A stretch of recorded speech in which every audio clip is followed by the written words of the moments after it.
Real Talk Barbershop 870. Let's get it.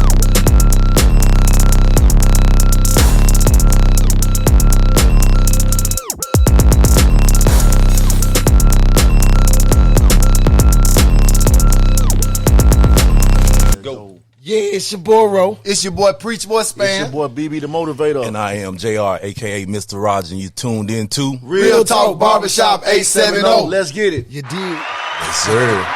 What's up, fella? What's happening? And we back in this thing again, ain't we? Man, Once again, we back at it. The motivator. Hey, man, shout out to OMG Sweets, man. Hey, they got me feeling right on the pinwheel. OMG Sweets. Man. Get all your sweets from right over there. Not just sweet, man. She do everything. And little juice and everything, man. Oh, man, not to mention that shrimp potato, man. That shrimp potato off the chain. I'm getting hungry again, bro.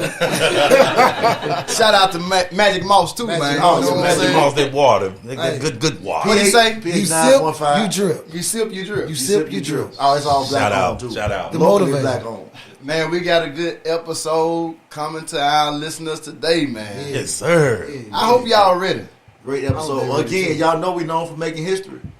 So Back to history is back. in the building once again. We tend to put out them great episodes, so y'all, this one gonna be outstanding. He trying to get his words right and everything.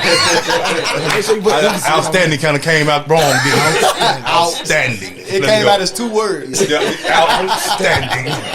Y'all do remember we had the magnificent women of Mississippi County on one of our episodes. This time, y'all know I'm good with them acronyms. This What time you we got? got the dynamic superintendents of Mississippi County. The motivator. Y'all know how I am, man. I am the motivator. How they say it be? The motivator. I like that. Tell them what we got going on, What's man. happening, baby? Look, y'all, but we got an awesome episodes, man. Young man I met doing mentoring with him at ANC through his wife. We was the mentor facilitators at that time. I got fired. You know, shout out to the people that fired me real nice. Who hired you? Hey, I Don't can't say no do name. But look at you now, though. ANC still the best college in the world, I can't lie. I really, cause I know I got too many jobs. I had too many jobs. You gotta go. But I love it when they fired me real nice. I never got fired that nice in my life. Matter of fact, that's the only time I ever got fired. Really, man. Man, I got fired real nice. Nice email. It was the etiquette in it was perfect. Yeah. I mean, man, I didn't even feel bad. You didn't feel I bad. didn't feel bad. They That's made what's you up. feel good, As a Lee. matter of fact, I still mentor. That's how good the email was. That's what's up. Man, I met this gentleman, man, Dr. Green from the Osceola School District. He is the superintendent, the youngest black brother to grace Osceola. That guy, yeah, that's Yes, a great sir. name. Yes, sir. And I met this other young lady, this other beautiful lady over here. I hope it's okay, husband. I met this other beautiful lady over here. She came to the Bible School District, man, was on fire instantly. Yes. Instantly. Walked through there, with confidence. And I was what's like, up. man, she got it. And she's been making a difference in our community. We thank God that she came here. I want to also welcome Dr. Veronica Perkins. Yeah, Perkins. She's the first black woman to ever grace Man. superintendent's position in Blytheville. Let's give it up for Man, we Dr. gotta give Perkins it and Dr. Green. Yes, How y'all feeling today? Feeling great. Thank you for having me. I always wanted to be amongst people, just talk about the work that we're trying to do down in Osceola. So Absolutely. appreciate you having me as a guest. Yes, Awesome, sir. awesome. We're glad to have you. Yeah, I'm feeling amazing too. yes. It's just amazing. Invited into the space. Yeah, the energy's crazy. The energy is it's up. It's all the way up. That's Right on. That's dope. Yeah, That's what I'm we try to thankful do.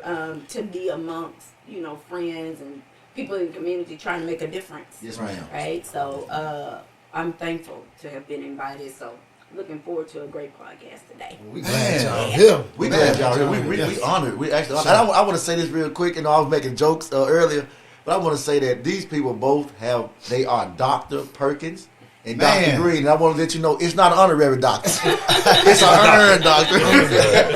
That's what's up. Shout out to the doctor. Shout out to the doctor. Let's get right into this thing. Can each of you give us a rundown of your educational background? Well, mine is a little shorter than Dr. Perkins. All right. Man, I'm a small town boy. I'm born and raised in West Memphis, Arkansas. Okay. My son, that may be Blue big, Devils. but yeah, home of the Blue Devils. Had a great time down there. Learned a lot about who I was. Attended one to elementary and one to junior high. Yes. As a youth, before matriculating to the high school. And then I still wanted to, I knew I wanted to go to an HBCU when I went off to college. And I narrowed it down to 3, Jackson State, Southern, and Tennessee State. Got a chance to visit all 3. My mom was sacrificed a lot. So a lot of kids have to choose college and never get a chance to see where they're going. I actually got a chance to walk, feel, be in that space, and just thoroughly enjoy it. So I was also kind of a granny's boy. My grandma was Kevin. She was getting ill at that time. And so at that time, I knew I wanted to go away, but I didn't want to be too far away. In Tennessee State, at the time, had better facilities, in my opinion, than Jackson State. Yes, sir. And so I chose the land of gold and sunshine in Nashville, Tennessee. Started my college career, and I got out of Nashville and just had a blast. Got down there, and life got fast. Fortunately, I finished my undergrad in 3.5 years. Wow. That's what's up. Went ahead and started my master's at Tribeca Nazarene University. Finished that in about 1.5 years. Took some time off down there. During that time, I graduated and I started teaching and coaching. And so when I just wanted to be a coach, to be quite honest with you. I got into teaching because Hurricane Katrina. So I'm gonna give my age a little bit. So I'm a youngster, but during Hurricane Katrina, students were displaced because of Hurricane Katrina. Tennessee State wrote a grant, the psychology department, and I applied and had the opportunity to go off. So as a young guy, all I saw was that you can earn $2,000 to be in New Orleans for a month. Yes, sir. Can't pass that one up. So Right. I had to at least put my name in the hat.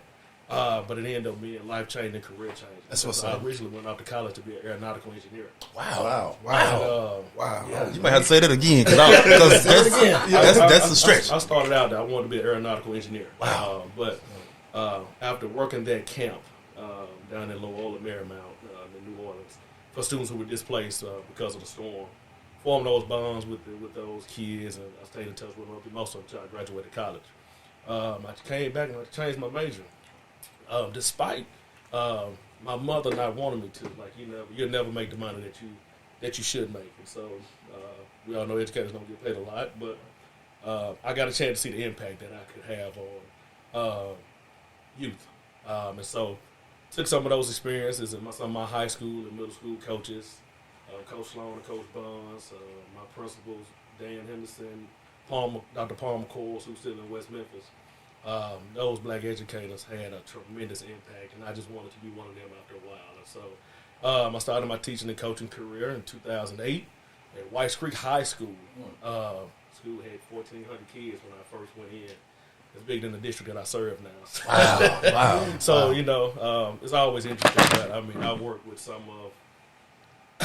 I work with kids from all spectrums. But what I learned most during that time is, the power of treating them and giving them respect. So, if you can bridge that gap of having a positive relationship with kids, you can stay there. So I'm cutting my time short because I know Dr. Perkins need to get started. But teaching and coaching, coach a couple kids, set them off for football. And again, my story is always more. Somebody believed in me more than I believed in myself. Yes, sir. So in 2014, in the middle of me, when I finished my doctorate, which came with some tumultuous times, I got a call to go be a middle school assistant principal. Had never worked in middle school. Oh my God. People that work in middle school, 7th grade. I hadn't met a group of 7th graders I like to this day. Wow. They are going through all of the changes. Like they don't know if they're babies, they don't know if they're grown yet. Hey, anybody got a 7th grade at home, bless your heart. I got one next year and I am not looking forward to it. It's gonna be some violence that ensues in my house. Y'all ate the devil now because no need to sit but yeah, I got a chance during that time. So I was assistant principal, interim principal, athletic director, done quite a few things in the FAR. And then in 2008, I got a call from Mr. Alfred Hogan, who I had met at a conference in Louisville, who's always trying to recruit people back to the Delta. He loved the Delta, never left. And so I had the wonderful opportunity to talk with him. He was going to be superintendent and wanted me to come down and be his assistant. And so came down, was the assistant superintendent for 3 years. And in 2020, December 2020, the board down in Osceola voted me in to be the superintendent. So I'm in year 1.5. I'm in my second year of being superintendent of Osceola, and it has been a whirlwind. It's been fun. It's been challenging, but All that. yeah, it's been all that. But it has been a really good time. And so my tenure's been a little short, but I spent the first 10 years in Nashville, and I've been here for going on 5 years. Right on. So that's kind of my journey and where I am now, and I'm really excited to be here. So. Man, we gotta get the green, man. Got the green right there. Man, Dr. Green didn't leave me in He said his was short. Take your time. Right it is. We got time. We got time. Y'all might say the whole podcast with introduction. Well, mine is a little bit longer probably because this is year 29 in education. Wow. I started my K-12. My mother and father were teachers at Barton High School. My 5 brothers and I all graduated from Barton Bears. My mother and father had gone to what was then A&M, University of Arkansas at Pine Bluff. Go Lions. Well, so shout out to the Lions. Going to any other school. Those were options, so don't waste your time. So right after high school, I went into the Army National Guard. Left the Guard, came back, started my first year at UAPB. Went back and finished A8 Mike, which is a truck driver you call we haul. Grade 7.5 years in the Army National Guard. But was getting ready to finish my degree, and my father kept saying, just get it just in case, because I was headed to law school. Mm-hmm. Really? He said, well, just get it just in case, yeah, because I could win an argument. So I was going to law school, and just in case, maybe if you listen to your mom and dad, a just in case happens just like that sometimes. Right. And just in case did happen, and I ended up student teaching at Jack Roby Junior High School. Right after I finished teaching, the principal there said, well, if there's a job here next year, we're going to hire you. And so I stayed at Jack Roby Junior High School for about 6 years teaching English to 7th and 8th grade students. Left there and decided, in my educational philosophy, I'd always said that I wanted to see education from every facet, like from every vantage point that I could. So I left, went to Pulaski County to Oak Grove High School as assistant principal, stayed there for about 5 years. Left and went to district office as a district language arts coordinator because I loved language, loved English, wanted to help support teachers. I did that. But missed kids. So went back out to school level, and he's right about middle school. If you can do middle school, you can do anything. So I spent about the first 4 years in administration as a principal at middle school. Wow. But high school was where my love, my heart was. Gotcha. Ended up as the principal at Wilmer Mills University Studies High School. And it was a gifted and talented piece. And so I ended up going there for about 3 years. And it was a good run as a principal, about 7 years in all.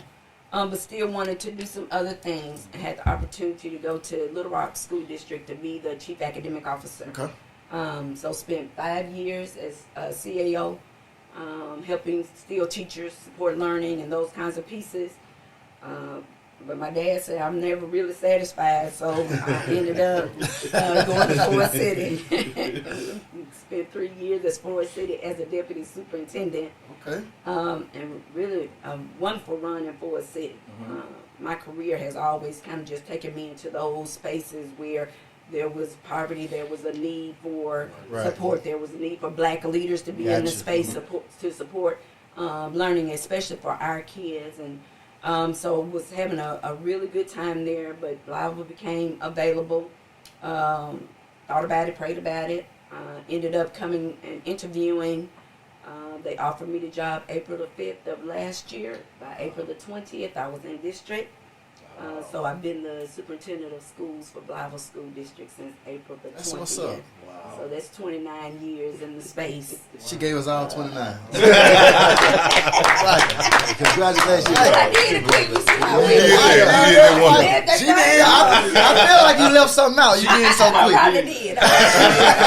Ain't no sense in talking about all that right now. I get a chance to tell you some more stuff. So yeah, 29 good years in the space. That's amazing. That's amazing. Wow. Yeah. Well, y'all, we got a lot of education over here, man. You definitely do. Hold on, I gotta go into my repertoire. I gotta go to my Google Maps or something.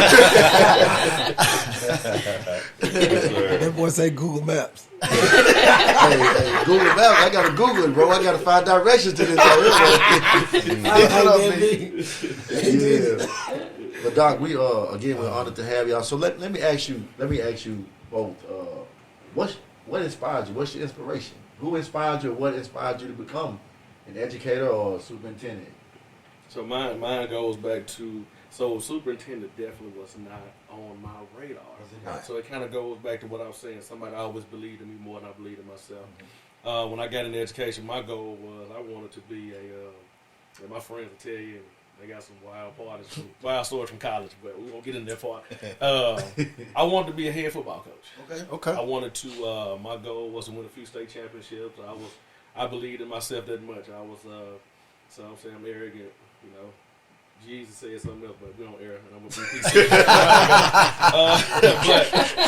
but you know, I wanted to be a head football coach, and, you know, and later potentially matriculate into being a principal. Yeah. That's really all that I really saw myself was. I was going to do that for a few years because, again, I saw Dan Henderson, Dr. Palmer Course down in West Memphis. You know a little bit about West Memphis. It's a different place. But we definitely grew up racially segregated, unintentionally or intentionally, however you decide to look at it. Wow. But I had black leaders, so I got a chance to see that on a day-in and day-out basis as a kid. And so when I decided to go into education, I just reached back into those memories, tried to create some of those same opportunities that they provided for me. And Cheryl Lynn Menace, who was my 11th grade English teacher, it's a crazy story. Like, I never saw myself getting my doctorate. But I never forget when I was in 11th grade, she planted that seed in my brain a long time ago. She said, you're going to get your doctorate one day. But she was a profound teacher. She taught me how to write. She taught us how to write so good that when I turned in my first college paper that my professor said, you didn't write this, you plagiarized it. Really? I almost went round and round and round. But, you know, Shirley and Menace had that effect on me. So, you know, I'm Dr. Green because of that seed she planted. But no, also, man, my mom, very big supporter of what I do. That's good. I mean, she's one of my best friends. I'm a product of a teen mom, so I mean, I fit every statistic going the other way. Wow. And I could have been on the other side. So my mom had me at 16. She turned 17 2 days later. Wow. So I tell everybody I'm my mom's 17th birthday gift. Wow. But she always believed in me, and my grandma, she always made me believe that, like, all right, you can do things that you don't even know that you can do yet. And so I've always had positive people. I had great godparents. Her family took me in. So I always had people that pushed me in a realm that I never felt that I was battling by myself. I had great prayer warriors, I do believe, you know, Absolutely. throughout my journey. And so I think, you know, my motivation is that if not me, then who? Being a positive role model goes a long way, and so that's why I try to spend a significant amount of time of my day being in a building talking with kids, because again, I got a chance to see it, and they deserve that same opportunity. Right. And so, you know, my motivation is to ensure that kids are afforded opportunities that they don't even know exist at the present moment, because I was given those same opportunities coming up as a youth. Gotcha. Wow. Gotcha. So I'm thinking, there are a lot of educators, if I try to go back in my mind and think, a lot of educators who've had a positive influence on me, not just my mom and dad, who were teachers at the elementary and the high school where I attended. But I think I'll speak to my grandmother and my grandfather, who really raised my mother and her 10 siblings right here in Luxora. Wow. And my grandfather worked for the railroad. My grandmother took care of the children, and they insisted that my mothers and her brother would go to school. So lots of my aunts, educators. But I think the one who influenced me the most would probably be Frank Smith. Frank Williams. Frank Williams was the superintendent who I'd never seen a superintendent really coming into the classroom, but he did. Wow. He came in the classroom and he was checking for lesson plans. He wanted to know if you prepared. His favorite saying was, proper prior planning prevents piss poor performance. And that always stuck with me. Say that again, dog. He said, proper prior planning prevents piss poor performance. Wow. And that stuck with me. Yes. Right? And I'd seen male superintendents, but not female superintendents. Wow. Like I seen Don Henderson, and I seen James Sharp. I saw black superintendents, but I did not see women in the space. Right. And so my mom, my dad, my aunts had always said you can do whatever you want to do. That's right. That really was true. We could do whatever we Right. wanted to do. That's it. And so I'd always said that I wanted to have the most influence that I could in the space. And so I did aspire to the superintendency. Because I wanted to be one of the 16 or 17 black superintendents in the state of Arkansas. Because there are only 17 of us now. Wow. That's all there is, right? And so I needed for me to be in a space where black boys and girls could see the superintendent Absolutely. being a person of color, Right. right? That barrier is not there. And while they may not meet a Barack Obama, but they are going to meet a Veronica Perkins. Come on now. To say to them, Yeah. the barriers, there are barriers because I encounter those challenges? Absolutely, I did. But you can push through, right? And then each one, reach back and get one, right? And so I wanted to be a black woman in the space. Right. And so I absolutely did aspire that I was going to be the superintendent and that I was going to do that before I finished my career. And thankfully, Bible selected me And to you do did just it. that this year. Yeah. Glad Shout out to God. Be glad to have So you. Bible School District for giving Look. me the opportunity to be just that. Yes. That's what's up. That's what's up, man. Both of y'all made That's dope. Major. So you know, it's Major. crazy though. We not trying to take our script, but No, good. You know, we meet African American superintendents across the state. Like she said, there's 16 of us. Wow. You know, we get a chance to talk to each other, but I didn't know that part. I didn't know she had ties to Mississippi County. Wow. Yeah. So you know, that's amazing. Like, it's pretty cool to hear. Like, you know, get to know. Like she said, there's some good ones across the state. We just few and far between. How many superintendents is in the state, man? That's a good question. 139. And it's only only 16. Run them numbers back one more time. How I many? think it's, I mean, don't hold me, don't quote me to that. But I mean, I think it's 239 districts potentially in the state. And it's 16. 16 African American superintendents and one co-op director. Wow. How many women? So there are 8 of us. 8 of y'all. One black. So Damn. okay. One black woman. No. No, eight black Eight women. black. Okay. Wow. Awesome. Eight black Wow. women. Yeah. That's wonderful. Out of 16, it's 8 black women. Maybe, black it men. might be more y'all, dog. Man, It's Might be 10 of y'all for real, and maybe Is it? 6 of us. Wow. it's only 16. Yes, 16. And we got 2 of them here today. Shout out to them. Shout out to them. Shout out to them. 16. That's a wonderful It's only thing. 16. Wow. It's Wow. only Wow. 16. But you Man, know that thank means y'all. we got a lot of work to do. We got a lot of work. Major. You know, it's 2023, going into 2023, and we got 16 black superintendents out of 200 plus. Yeah, We got work to do. Yeah, that's bad. It almost sounded like when I was at Farm Bureau, we had 2 out of 200 and something. I was one of them. Yeah. But we got 2 of them in Mississippi County. Right here. Yeah. So Mississippi shout County. out to Mississippi County. Yeah, shout out to Shout out to Mississippi Mississippi County. County. In a little progress. Man, check this out. Check this out. We've been throwing that word around superintendent a whole lot. And can y'all clarify the roles of the superintendent? Because I know some people don't even know what the superintendent do. Yes. well, I mean, I'll take a shot at it and I can add to it. Basically, we're the CEO of the district. Everything that runs, every building, every bus, every screw, everything falls under our watch, and it is our responsibility. And so Gotcha. we have to provide safe and warm spaces for kids. We have to provide curriculum for kids, oversee and evaluate principals. I mean, the job doesn't end. I mean, and some of us go above and beyond. We attend sports events. Gotcha. We work in the community. You're a bridge between school board and the public. I mean, it's a lot that goes into. So I mean, superintendent, you see it as the CEO, where you're the overseer of all things school related. Gotcha. And it's nothing that does not fall under your watch and your reign. I don't know if Dr. Perkins may feel the same way. You may have people that oversee curriculum, but when it all falls down, it's your name. Absolutely. It's you. When it's good, it's you. When it's bad, it's you. And you have to Whatever have, it is, it's you. you. And you got to have tough skin, and you got to have you got to find mentors and a support system to pull you through it. But, Sure. that's a totally different subject. But you're the CEO. All good, all bad, facilities, books, curriculum, budget, finance. It's you. You name it. Got a lot of weight. But a superintendent. You want to chime in on it is. that?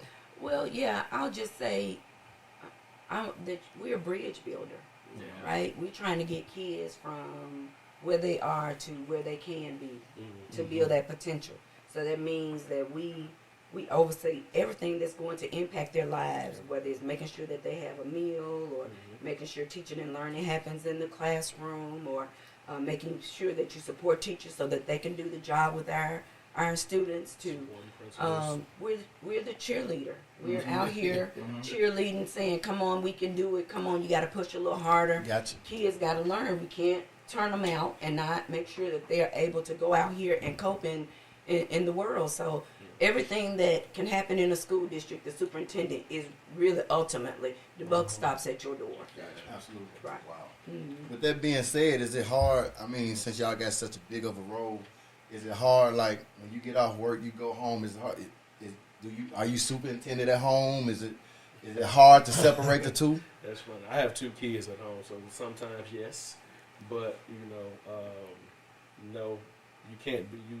You have to have a work-life balance, and it's tough. Yes. I mean, when I say it's tough because that work phone. I mean, we keep it real. We talked about the other day. As an African American superintendent, you feel like the world is on your shoulders. You don't get but one shot most times. Wow. Wow. You don't get a second shot. That's true. And so you will run yourself into the ground because you really want to excel at the position. And so, does it stop sometimes? Do you find yourself working late hours? Yes. Gotcha. But you have to find what I call counterbalance. So I'll never do 2 14-hour days back to back. Gotcha. If I do a 14-hour day on Monday, I'm not doing it again Tuesday. I got to go home because I have 2 boys. Wife that depend on me. Absolutely. So I got 2 boys. I got a fifth grader and a 6th grader, and I still have to raise them to be men. Yes. And I don't want them to think the only way to be a man is that you work yourself to death. Yes. There you So go. I'm trying I like that. trying to find and teach them that balance, and so very, very delicate balance. But I mean, are you still superintendent when you go home? Yes, because if something catches on fire or if something is drastic or a water main breaks, it's still your job and you got to figure it out. Absolutely. But I try to put it down to find balance. And what I can say about other African Americans, we challenge ourselves now to put ourselves in that space. Be like, There you go. all right, we got to stop today. Like but it is a challenge on a day in and day out basis to not want to be there because again, the buck stops with you, but again, it's only that one shot. Yeah. Gotcha. Yeah, so it's hard. This real talk. Tell us about it, Doc. It's hard. We here because we know how to grind. Yeah. We've been on the grind a long time, and you do feel responsible. Yeah. Because you know that so much is riding on you. But we do know that in 10 days, they're going to post their job and have somebody there if you don't find a way. And I have 2 bonus babies that I've had since they were 11 weeks old. And so I have to be able to nurture and care for them. If things come up, we know we have to address them. Your phone is always on, but You know, I've been in the game long enough to know that if I'm not mentally alert and clear, then I can't be my best self for people. So that's right. I kind of curb that access and say, hey, if you really need me, then you know how to do 911. But if not, then in the morning, as soon as I get in, I'm going to address it.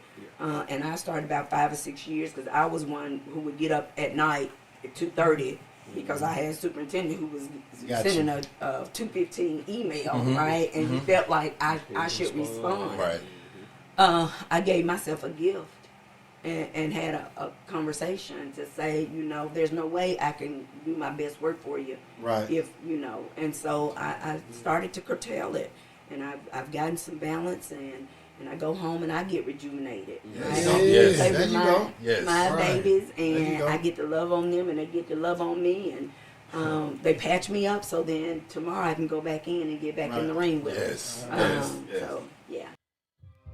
Hey, what up, world, man? It's your boy, Preach Boy Spann. I gotta let you know that this episode of Real Talk Barbershop is sponsored by no other than Magic Mouse Water. You heard me right, Magic Mouse Water. Look, he already put a stamp on it. Whenever you sip, you drip. Look, man, contact Robert Moss at 870-281-7707, 870-281-7707, Instagram, Magic Mouse Water, Facebook, Robert Moss, email magicmouse0@gmail.com. Man, get you some of that water so you can drip while you sipping. Preach. Hey, what up, world? It's your boy, Preach Boy, man. I had to pause and let you know that this episode of RTB 870 is sponsored by no other than OMG That's Sweet, home of the Love Berries and the Pinwheels. The Amare Series Chicken Salad is the #1 seller at this moment. They always incorporate the word love in their menu and their food. Their lemonade line is made by their mother-in-law and is no doubt the best in town. OMG That's Sweet, that's right, 523 North 6th Street, Blytheville, Arkansas. Call and place your order at 870-824-6178. Shout out to Leon and Shamika Jackson. Peace. Great All answers. right, I have a two-part question. All right, the first question is going to be about teacher shortage. Are the classrooms are over normal capacity? How do you plan to combat the teacher shortage? And do you feel that the students are receiving quality instruction? And do you feel they are able to comprehend instruction with so many students in the classroom? So, you know, I think that's a loaded question. So, and it also depends on what you consider a full classroom. And so, you know, when it comes to my district, our classes are not big. You know, people love an idea of 15 to 1, but state capacity say that they can hold up to 28 kids, you know, and 30 in some instances. Now, I don't have too many classrooms that have that in any shape, form, or fashion. But people have been so conditioned to believe that the smaller class is going to get them better results, that they think that there's always an extra body that's needed.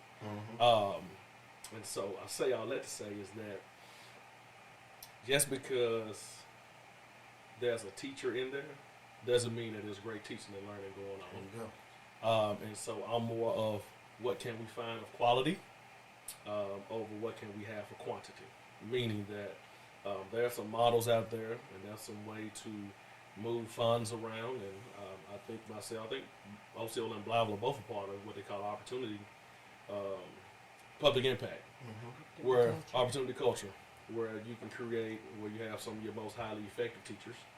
You pay them more money to be the teacher of record for more students, because you want an effective quality teacher instead of a warm body.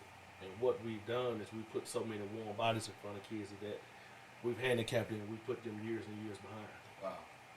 And so I can speak for both of us, but I'll let her speak more, is that we're focusing more on what quality do we know we have in the district already.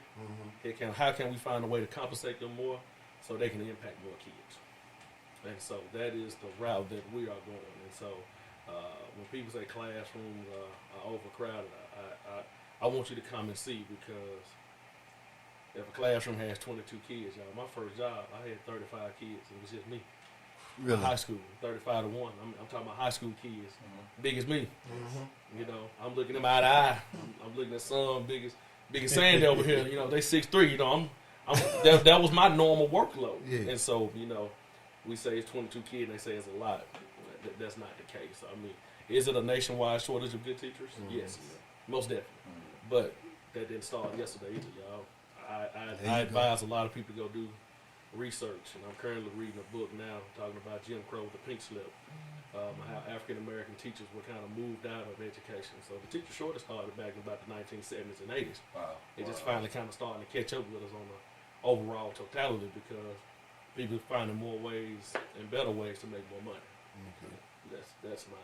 That's my saying on what goes on in that situation. So, but quality over quantity. Well, I have some crowded classrooms, and I think that Dr. Green hit it on the head when he said, so I'm not interested in just putting a warm body in front of a student and then that person not being able to or nurture that student and make sure that achievement happens.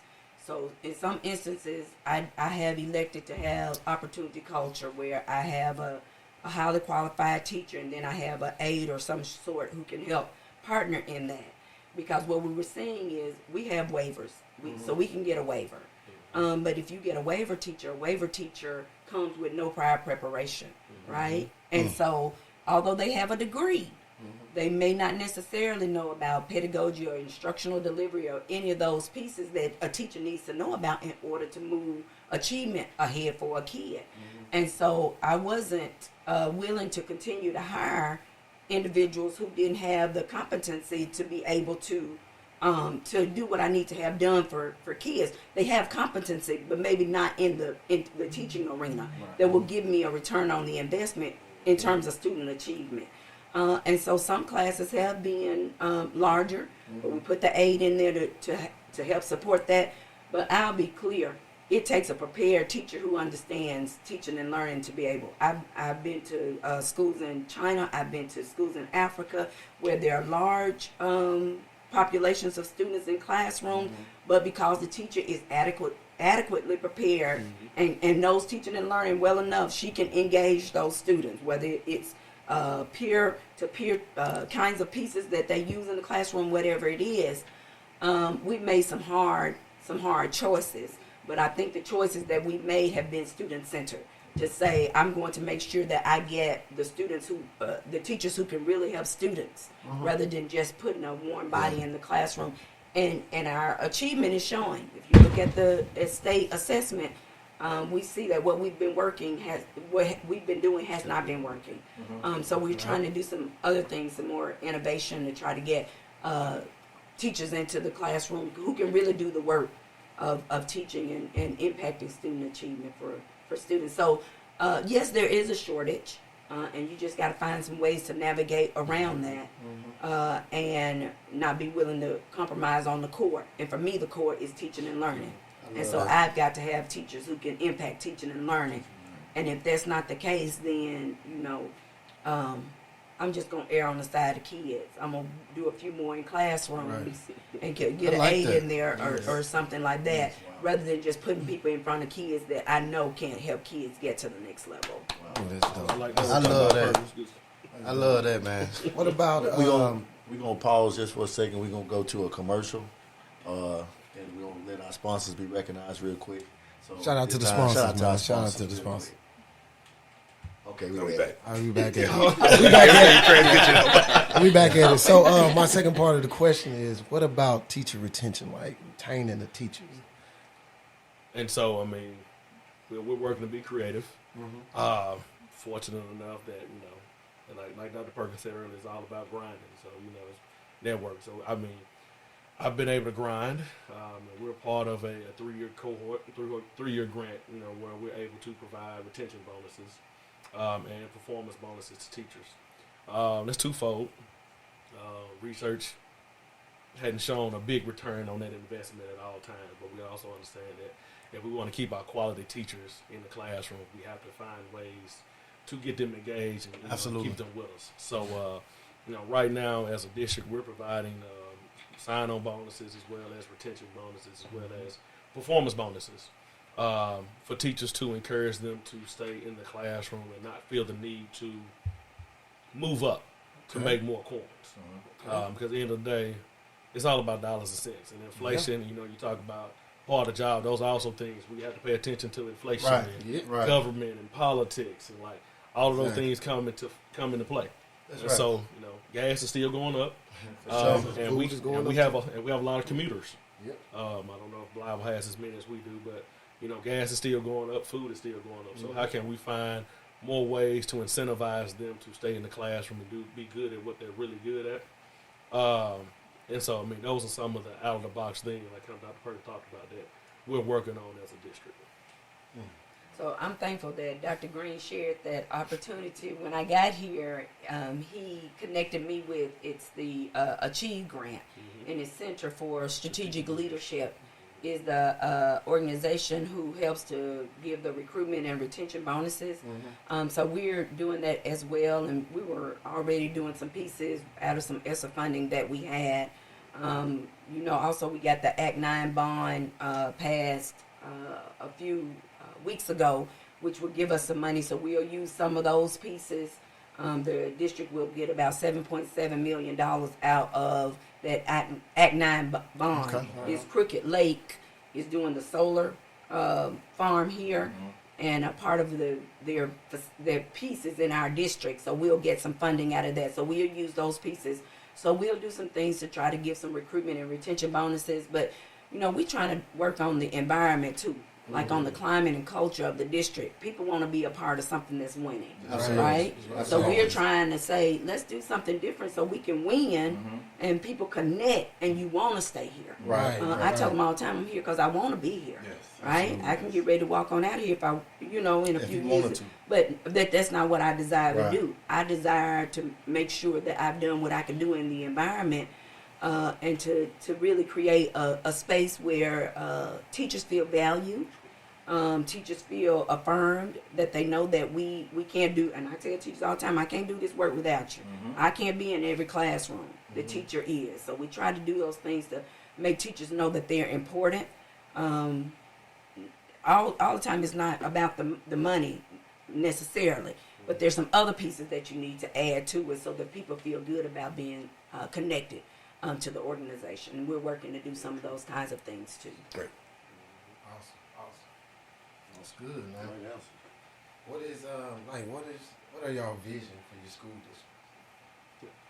I want to be the fastest improving academic school, in this area. Meaning that, I like to be transparent. We're a level 4 school, which means that the state comes in every month to see what we're doing, how we're doing it, why we're doing it. I would like to get off of that list because, again, at that point, it creates a lot more flexibility to bring to fruition a lot of other opportunities for our kids. Right now, as long as you kind of have that, I'm gonna say, handcuff of having them be in your district regularly, it makes it hard. But my goal is to ensure that every student has an effective teacher every day. Every student has access to curriculum that's going to make them better, and also to ensure that teachers want to be, in this space to continue the improvements that we have going. And so, we've even started seeing strides into what we've already implemented. It's not fast enough for me because there's always that sense of urgency because every time we don't get it right, there's a group of kids that graduates that will go out into the world unprepared. Wow. And so, that sense of urgency that I know not just myself, but Dr. Perkins have, because, again, we talk about it, but the goal is to get off of that list by providing educational opportunities that students didn't even know that they had access to. So mine is just any day, anywhere, anytime, any place. I want my kids to go. I want them to be able to do. I want them to be able to engage gainfully for themselves in any path, right? If it's college, okay. If it's career, okay. If it's technical, okay. Whatever that is, I want them to have the opportunity. That's right. I think the district is that bridge to that, right? And so I see a vision where when we turn students out, they can make a decision about what's best for them. They want to stay in Blytheville, they can, right? And they can give to the community. If they want to go off to college, they can. They don't have to take remedial courses. You know that if they don't get a 19 on the ACT, they have to do remedial. That means that it's less likely that they may persevere long enough to finish that degree. We want them, when they get ready to leave Blytheville or Osceola, we want them ready for whatever the choice is that they make for their lives. And so I see a thriving school district that builds those bridges for kids, that gives them an arm out into the world, and they're able to compete on a global global stage. Yes. Right. Yes. Yeah. So, what is your biggest challenges that you face in Osceola and in Blytheville? and we on Real Talk Barbershop, so we want to hear that real talk. Give it to us. Let them talk. The biggest challenges. So it's, you know, and it's two prongs. So I try to be very reflective. So, you know, but it's mindset. Yes. You know, Yes. for what I've had the opportunity to experience. And so, and it could be, and I try to be reflective. Maybe I need to do a better job of communicating what I see and what I want to the community. The reason that they maybe can't see, but you know, it's too much sometimes of, well, we've never done it this way. Yes. And if we're gonna be, this real talk. So That's what it is. That's what it is. I don't say this to be mean. I don't say this to demean anybody. But if what we're doing had been working, we wouldn't be where the state needs to feel like they are almost about to come in. Man, say it again. And so, you know, I'm not saying that I'm this expert, but I promise you this. As a leader, what I don't know, I'm always going to find an answer. Yes. Absolutely. Yes. I will call anybody to figure out what am I doing that needs to be done differently. Yes. Yeah. So, you know, but when I hear that we've never done it this way, it is the greatest culture killer of any organization. That's why I shout out to you all for even doing this, because nobody really wants to have this conversation. No doubt about it. So, no doubt about you it. know, if what we had been doing was most beneficial for kids, and don't get me wrong, yeah, we sent some kids off to Harvard, and some kids have gone off to do great things. And, you know, Osceola just recently, the Final Four, we had Jimmy. I don't know if y'all remember the African American guy that was on the AT&T commercial. Osceola graduate, great guy. Really? But, you know, that's one of, 85 kids. Right. You know, and that's some other people that are doing, there are other people doing good stuff. You know, like Ordinaries, Tevin Orr, he's a graduate. But, you know, what about the others that I see floating around the community that Dr. Perkins said, you know, they don't really have, they're not able to compete, you know, by either choice or because they weren't given the skills. Yes. And so mindset is one of the biggest challenges that we have. I mean, we have students in the district, I think Dr. Perkins attested to this, that are begging.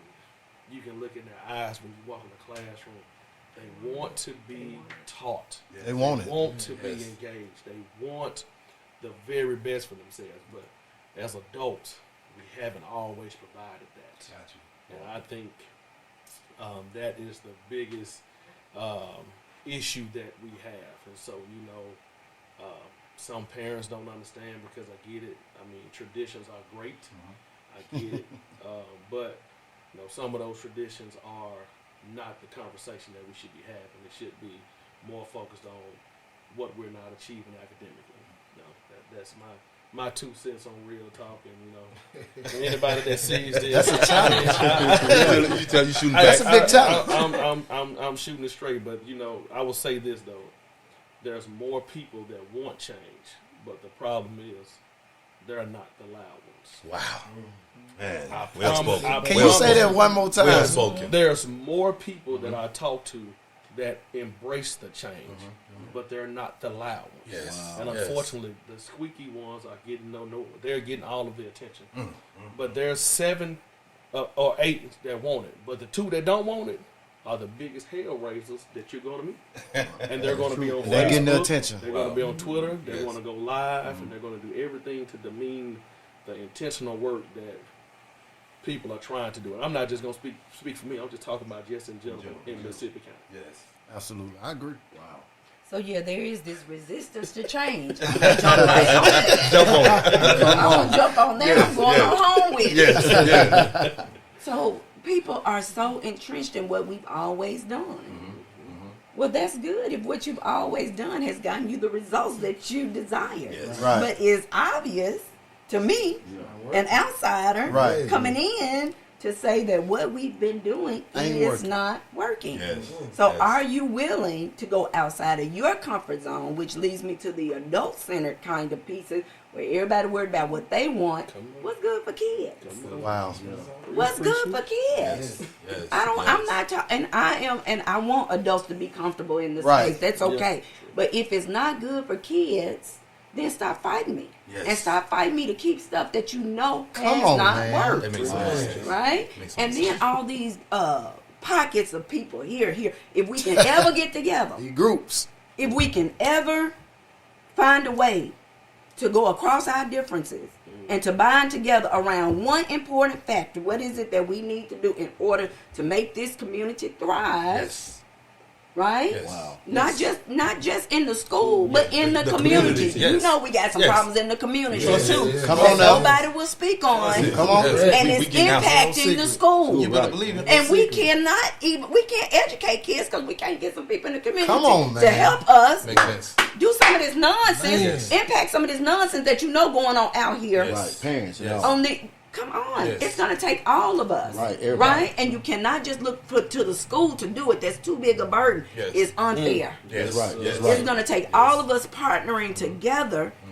Get past our mindset about what we want for ourselves to say what is good for the school and the community, Yes. and then let's bind together. Hey, I might not like exactly you got on this black coat, but it's keeping you warm. Okay, we're gonna let you keep that. Yes. Right. But we're gonna bond together some kind of way, Right. so that we can meet the needs.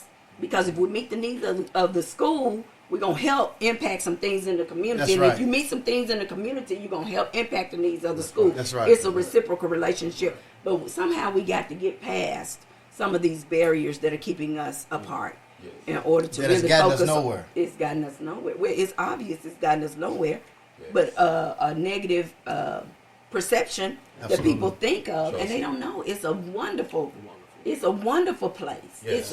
It is. Wonderful community. It's It's a great people wonderful. here. It is some great Yes. people here. Yes. It's a good community.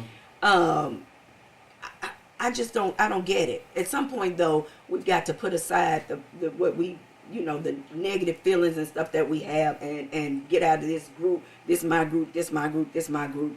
Then how do we bond together as a united group in order to get the work done? That's great. Let's get out of hand.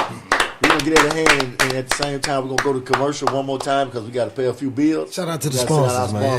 sponsors. One more time. This episode of Real Talk Barbershop 870 is sponsored by 870 Trucking. Where they specialize in general freight. Give us a call at 870 870 278 278 2934. 2934. Yes, sir. You did.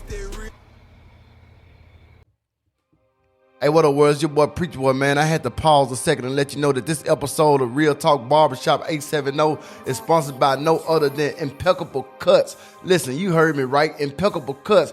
If you got a big day coming up and you need to look and feel your best, be sure to book with Impeccable Cuts and jump in that hot seat, man. Treat yourself by booking your next chop, your hot towel experience, or even your relaxing facial at bookthecut.co/preachboy. That's bookthecut.co/preachboy. All the information, the address, and the phone number on the screen, man. Listen, if you need to look your best, do your job and book, and I'll do the rest. Get impeccable. Long time. And we rocking again. We back. Okay. This is what I want to ask you. I want to ask you both. For your respective school districts, what are 3 goals that you've set to improve? I know you guys and Dr. Perkins, and y'all have kind of elaborated on some things that's probably going to be in the answer. But what are 3 goals that you're striving to help transform the schools or make them a better school district?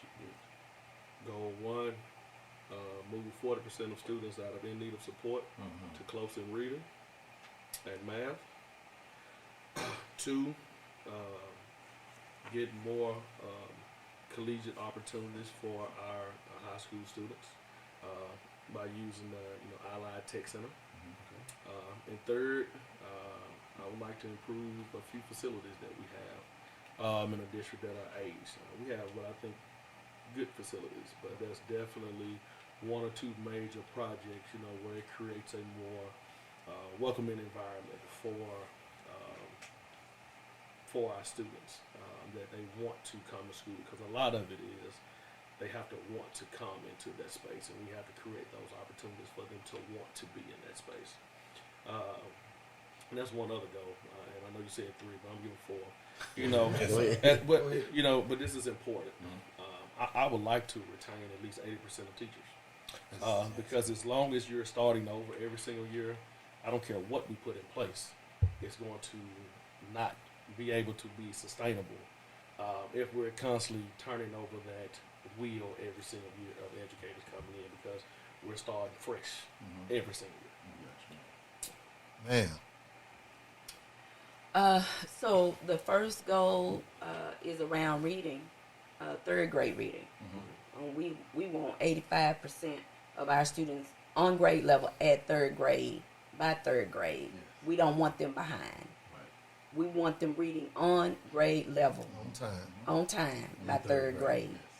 Yes. The second one is around ACT, and we want 50% of our students graduating with a 19 on the ACT. Yes. At least 50% of those. That means when they get to college, they are not going to have to remediate. Right. Then the third one is around safety, improving safety in our school district. On last Friday, big fight at the high school. Something has to happen in order for me to impact.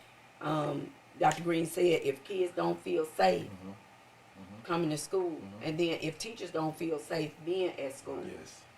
there is something that has to happen in order to improve the safety and what that feels like on our campus. And I've been really reflecting, trying to say what is the right way to go in order to improve safety, especially at my high school. That's a key area that has to be improved in order for us to improve even the achievement and the outcomes of achievement for our students at the high school level. So working on safety in the high school is a high priority. It's a goal that we have to be able to address if we're going to do something differently for the school district. Well, let me ask you, while you're right there, there's actually another part of my question I was going to ask you, but this part of your goals. For both of y'all, I'm not sure, the Osceola School District, I'm quite sure we all got some of the same symptoms. When it comes to safety and educating our kids, we know that our kids and our parents, when you look, I go to parent-teacher conference, and you have very, very few parents that come. So like y'all both saying, it don't just take the school, that's unfair. It also takes the community. So we're talking about safety and educating our kids. How, as a community, how would y'all solicit to the community for help, as far as what would y'all ask the community to do to help you all, to help your school district? That's a loaded question. Yeah. And it's one that it keeps me up at night, because I don't know what else to do. Yes. I'm looking. I'll be honest with you. I had a guy come into my office a couple weeks ago. I'm looking for answers just like you are. Just to be honest and transparent, because I hate to say it. It's the old saying: the kids are not okay right now. But neither are the parents. And so, we're having the meetings, we're moving them around. But it's the same 15 parents, and so I don't know. I don't have a real answer for that one. Just be honest and transparent with you. I would love to get together, like you said, it's the same symptoms, to find a group of people, to find a way to get the parents to come. And I get it.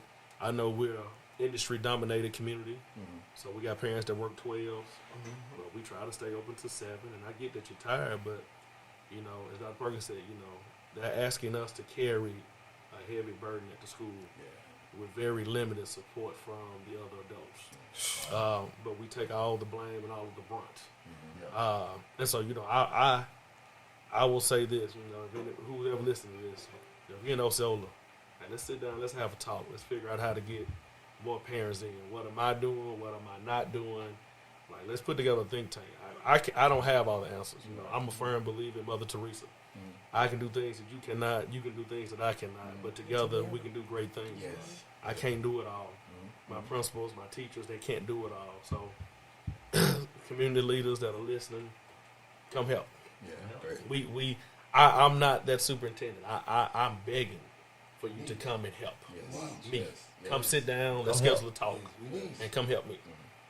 Get them involved. Ditto. Ditto. No sense of Ditto. right, man. Ditto. Man, Ditto. come and help. Yes. Come and help. And I've had, and it can't be the momentum. We was happy when I got here. Yeah. But it's grind time now. Yes. Don't bag off. Don't fall off now. Yes. Come and push harder. You Yes. see, you hear the issues that we're challenged with. Wow. Right? Come. If you want to do a task force, what do you want to do? How do you think you can help me? Do you have a mentoring program? Yes. Come on, help me. I gotta have some help. Yes. Need some help. We need some help. Yo, this your boy Bebe, the motivator. And this episode of Real Talk Barbershop 870 is sponsored by Gillespie Insurance Group, where we make your personal lines and your commercial lines come together to decrease your risk. Look, I'm at a new location, 801 West Moultrie in the magnificent city of Blytheville, Arkansas. Here's my number, 870-623-4742. I repeat, 870-623-4742. If you're not with GIG, see ya, and I wouldn't want to be. Yeah. What's happening, y'all? This your boy Ro, and this episode of RTB 870 is sponsored by Jacob's Lawn Service. We licensed and insured. We do commercial and residential. When you don't want to get out there and cut that grass, give your boy that cash. Hey, and we got affordable prices. We're here to take care of all your lawn needs. So give your boy a call at 870-740-8534. That's 870-740-8534. You dig? So, to circle back on the challenges, what are some great accomplishments that you guys have brought into the district since you took over? It's tough. I don't like bragging myself. Man, Give it to us, though. Say it with your Give it chest to out. us, though. Say it with your chest out, man. Give it to us. But, we just recently we're breaking ground on a cafeteria expansion at the middle school, which is going to allow us to be able to maximize instructional time. So currently our cafeteria space is relatively small in the middle school, and we have to run 4 lunches, which takes up about 2.5 hours of our daily instruction. So, by being able to combine 2 lunches, 2 grade levels, I think we'll be able to get instruction time and get back about an hour, 15 minutes, 20 minutes of instruction time. So really looking forward. We're breaking ground on that in January. That's good. And also, it is, to me, a brag. We did not fall academically due to COVID. So we were able to put some systems in place, and even though the gains weren't 8, it wasn't 15 points, in academic areas, it's reading and math throughout the district. In some grade levels, we saw 10-point gains, but we saw enough gains to not fall into level 5 state takeover support, which may sound very small, but that's a major win because even some of your more affluent districts around who have schools that have normally thrived, their schools failed. Wow. And so, we were able to maintain. And so we know that we kept quite a few of our teachers, and we kept some of those programs in place. Absolutely. And so we feel like we're definitely going to make strides to get us in the direction of beating those 40% goals that I have in mathematics as well as English language arts for the upcoming school. Yes. Give it up for the old company, man. That's so dope. Well, let's see. I told you that we were able to secure the Act 9 bond, which over the next 30 years will render about $7.7 million to the district. So next school year we'll get a check for around $434,000. Okay. Sir. That's what I'm talking about. The money's coming. The money is coming. In September, we were released from early intervention, which is fiscal oversight of the state. Okay. And I told them when I got here, we are not going into fiscal distress, not under my watch. We will not. And so we were released from fiscal That's awesome. early intervention warning, that's where they have oversight of you. We were released from that. We just purchased 2 new school buses. Okay, what's up? Won a grant for 3 electric buses. Get on Blytheville. Go on Blytheville. Hold on, electric bus. Dang, no gas. You will see. You got a Tesla bus. Yes. Okay, Bob. Turn up. We won the grant for 3 buses, so we're in negotiations now to get those charging stations and get going with those. The fleet was really dated. We have 1 bus that was in the district that had air on it. That's completely unacceptable. Really? No, and our kids deserve better than that. They're gonna get better than that. So we were able to get that done. We are opportunity culture, which means that we were able to give some nice bonuses to teachers to be able to increase their reach to kids. So we were really excited about that. And then I'm just going to say shout out to Dr. Perkins. Every teacher that I've hired has been a certified teacher. Yes. This year. I was able to hire a new athletic director, a new chief financial officer, and I've hired a new technology person. And they said they won't come to Blytheville. Yes, they will. They'll come to Blytheville. They're coming to help partner with Dr. Perkins because they know that we on the way up now. That's what's up. I love it. I love it. Yes. So we've had some really, really good things. You know, I have a new principal at the middle school, Mr. Ricky Everett. Okay. Also have a new K2 principal, Miss Tequila Carter. And we are rocking it. And so we hope to see the gains. We hope to exceed the goals that we've met for ourselves. So we've had some really good things in this first 7 months that I've been able to be in Blytheville. Shout out to Yes. Shout out to both of y'all. Big shout out. Let me ask. How often do you both visit the classrooms and school campuses of y'all districts? Daily. I try. My goal, I work off a laptop now. Okay. So, I have a desktop for scanning things that's on it, but I have a laptop. So, I'm good for posting up in the school. My goal is every day, it's been 60% of the day in a building. And so that allows me to visit classrooms, still, check email, still be alert of all the readings we have to do day in and day out basis. As superintendent, our emails get flooded, but like I said, I work from a laptop, and so my goal is daily to be in a classroom. And I think it makes a difference. Teachers know that teaching and learning is top priority. I think when they see us in those spaces, and so my goal is to still to get out and try to teach a lesson, but we're still short in a few areas, and so still out here grinding. Dr. Perkins say still looking for some more of those certified teachers, and so. Again, not in the hiring warm bodies, no knock on some people, but just like she said, all the teachers she's hired, we've made a few teachers where they've gotten their licenses, and so also some of the extra funds that we're using where we're paying people to go back to school. That's wonderful. And so understand, try to alleviate that burden of not having to. Old Navy or whoever your service provider has a whole bunch of money. So, we're providing those opportunities for them. So, I'll answer your question daily. Try to be in a classroom, be in a building, just to see kids, have conversations with them, to see what we're doing is working, because I can't answer those questions sitting at my desk. Right. Yeah. So that's the goal, is to be in there every day. You want to really model. You want to model for not just the teachers and the administrators, but the central office staff, that our work is really in the building, right? I always know that my credibility is tied to whether or not people feel like they can relate to me, right? So I'm in buildings, I'm walking classrooms.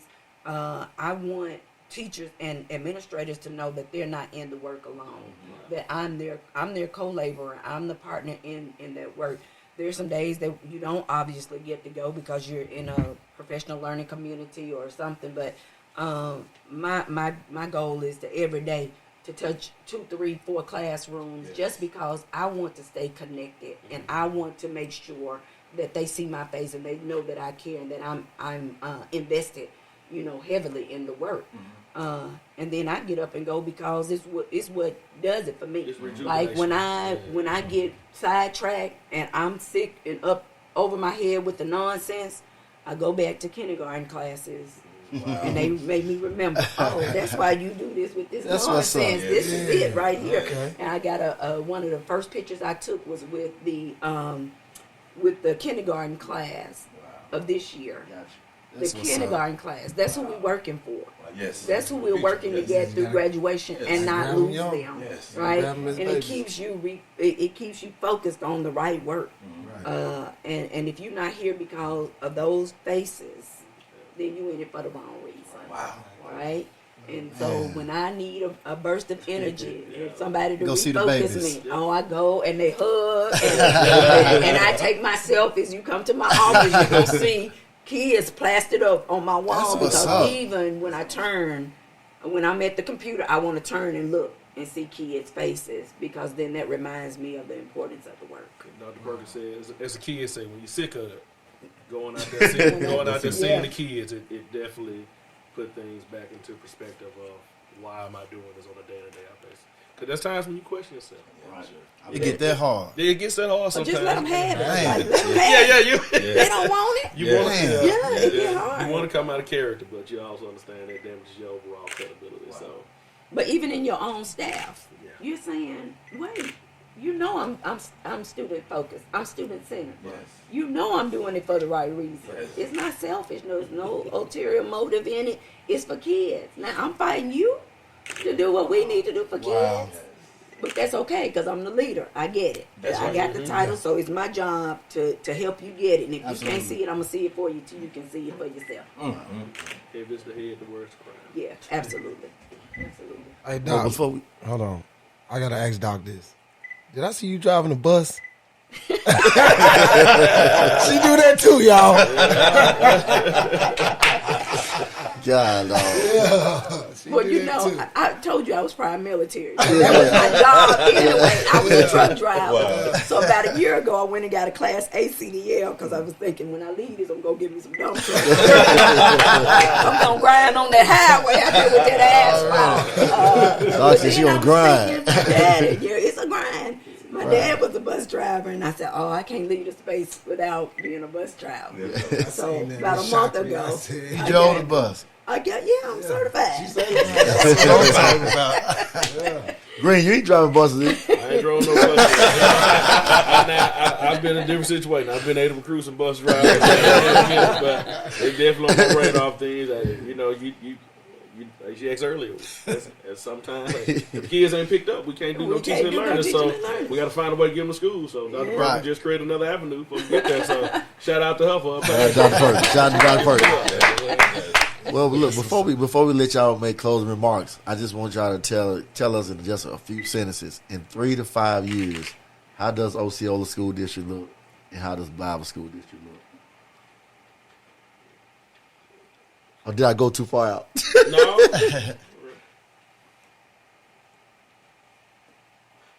All right, 3 to 5 years, Osceola School District is I'd say a paradise of teaching and learning, where everything is student focused. Students are coming out with opportunities that they didn't even know that they had access to. World class facilities, where if you're proud to say that you're an alumni, of that place. And, we have models where we are creating lifelong learners with not only our students, but our teachers as well. I like that. We can never allow our teachers or our leaders or ourselves to become stagnant because this world changes on a day in and day out basis. Our expectation changes on a yearly basis. And, so we didn't get a chance to talk about politics come into play. We don't even know what the new administration is going to look like in January for us. And so, we have these lofty goals where, I want this to be the great place, but, they change rules and regs all the time of what our expectation is. But, at the end of the day, I still want them to be a paradise of great learning, high expectations, and a great place to be. And we'll definitely win a couple state championships of football and basketball during that time. But That's at the.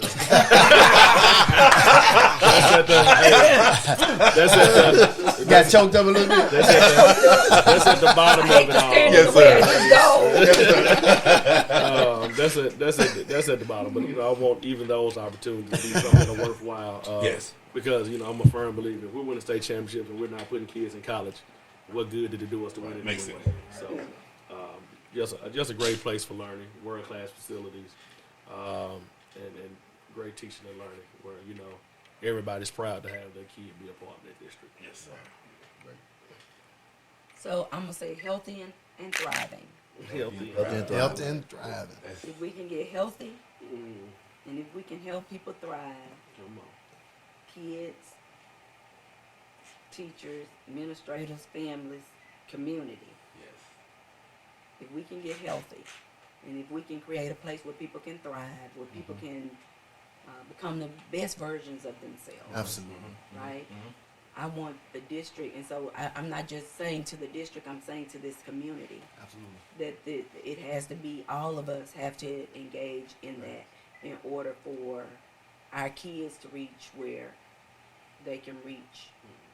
And so it's nice. We have some pretty nice facilities now, so that's good. And we had some pretty good football pieces, and basketball is underway. We're in the Chickasaw Classic right now. Come on down for a seat where I came from last year. We're going to play them tomorrow night. Yeah. So those pieces are coming, right? We want a place where people can be healthy. And some wellness can take place. So then our kids can go out and do whatever they want to do, however they want to do it. And the headline's going to be different. Come and see. I like it. I like it. Parents, we need your help. Come and see. Come on. Right? I love it. And so when that happens, just a place where, everybody can get what they need. And then we turn kids out to say, go out there and get them. Yeah. Whatever it is you want to do, go get them. Upside down. We want that kind of space here in Blytheville. So we want that for our schools, and we want it for this community. Yes. And I'm saying, I root for Blytheville just like I root for Osceola. Absolutely. Absolutely. Oh, we do too. Absolutely. I Absolutely. don't want We that do too. division, to be there. Yes. I don't. So that's why believe it or not, me and Dr. Perkins, we might not talk on the phone daily, but it's important to share resources. Yes. If I have something, my goal is to see any kid that encounters, because at the end of the day, they're all our kids. Yes, they are. I pay taxes in Mississippi County, so Yes. if I don't get a return on investment, I done Dr. Perkins and every kid here deserves as well. If I know something that I don't share, so Absolutely. I'm rooting for her just as hard as I root for myself. Oh, yeah, absolutely. Dr. Green is my science teacher. Dr. Green's wife is my science teacher in the Star Academy. I didn't say that as a piece. My son teacher. So we're rooting for each other. Yes. Right? Because if I can win, he can win. We Absolutely. Win. Right. We're And together. there's nothing that I want more for Blytheville that I don't want for Osceola. I Right? like that. Because we got some kids that go back and forth in between Yes. the two, because sometimes kids are mobile and it's transient. So, we all want to win together. Right. Not I'm going to be up and Osceola's going to be down. Yes. If we can all win, then that's my desire. Yes. That's my prayer. Well, it's been awesome. Let's get these superintendents in hand. Let's get these dynamic superintendents of Mississippi County in hand. So we're gonna offer you guys, and Dr. Perkins, we're gonna offer y'all a chance to look in that camera and close. But before we do, we want to say that we definitely support our teachers of Mississippi County. Absolutely. Our educators, we Yes. support y'all. We want to let y'all know that we are here as a group. Yes. And I talked to you a little bit, Dr. Perkins, about doing a project when I want to bring in an entrepreneur program. We're going to talk more about it. I'm going to talk to you about it, Green. I got the name of it now, the 1010 Project. So I've been working on a curriculum with it. We'll talk about that off the camera. But I want to let you know that we, right here at Real Talk, and some of our partners that's not here, we support our school districts. We volunteer coach. Been doing it 10 years, Yes. elementary school. Roll, Yes. he coach. I've been running the program Yes. for 10 years. Yes. James was a coach. Yes. Fran, we always coach for the elementary. We started the elementary program back up in Blytheville. Yeah, so we definitely want to say that y'all, if you need us, we'll call away. I probably be busy, but we're not too busy for our kids. That's right. We love the kids. We love the kids, and we love y'all. We appreciate everything y'all doing. Absolutely. We thank y'all so much. So we're going to let y'all We're gonna let the ladies go first. We're gonna let you look into that camera right there. This one over here. Oh, this one right here. Yes, ma'am. Yeah, we got 3 Look into cameras. that camera right there.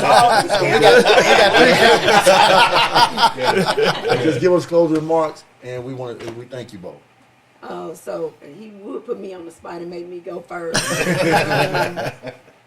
I just want to say that I appreciate being invited. Yes. I appreciate you allowing me to lift my voice, really as an advocate for school and for community. We really appreciate it, and we never think that we're an island, that we can do this work in isolation. Yes. We know that it takes us partnering with those who are willing to partner. And so we're working. I was thinking about Martin Luther King's one of the pieces, but he talks about letting justice roll down. We want justice and equity for kids. Yes. We want that very badly for kids, and we'll do what we have to do in order to make it happen. Yes. And so I appreciate you very much. We appreciate you. Very much for you allowing me this time, this space, to thank you for the work that you're doing in community, for you to having the vision and the foresight to say it's important for us to raise their voices, and we Absolutely. appreciate that very much. And thank you so very much. Thank you. Thank you. Wow, it's always hard to follow an English teacher. Mine might not be as eloquent, but I definitely appreciate Real Talk. This is, I think, one of the first platforms I've been on when I've just been able to just talk about my passion. If you've ever been around me, I love what I do. Like, there's not a day that I wake up and I'm not like, man, I really don't want to do this. Right. Even on the worst of days, I'm like, I think about that kid that I know that is already. We've already made an impact on. Yes. And so I thoroughly appreciate you all for being visionaries for this podcast, for allowing me to come on and be with dynamic leaders such as Dr. Perkins to talk about the work that we're doing on a day-in and day-out basis. Shout out to you all. Appreciate you, man. It was a good vibe. It was good energy. Your questions were very relevant, and I appreciate your thoughtfulness that you put into ensuring that this interview highlighted education in Mississippi County. Yes. So, anybody that's watching this, this is good talk. Definitely would love to continue that another day. But I'm coming back. Also, Both of y'all coming back. great platform to just be heard and be seen, to talk about the great things that are really going on in Mississippi County. Yes. That's definitely more good than bad. Trust always that. keep Yes, that in mind because I think you have 2 worker bees as the superintendents in both districts, and so we just want excellence for every kid that we encounter. So, thank you so much. Thank Man, you. we bless you. Appreciate you. Appreciate you for sure. Yeah, it's your boy Ro. It's your boy Preach Boy Spann. It's your boy Bebe the Motivator. And I am JR, a.k.a. Mr. Rogers. I'm Dr. Green, Superintendent of Osceola School District. And I am Dr. Veronica Perkins, Superintendent of Blytheville School District. And we are Real Talk Barbershop 870. Let's go. Yes, sir. You dig? Thank y'all so much. Great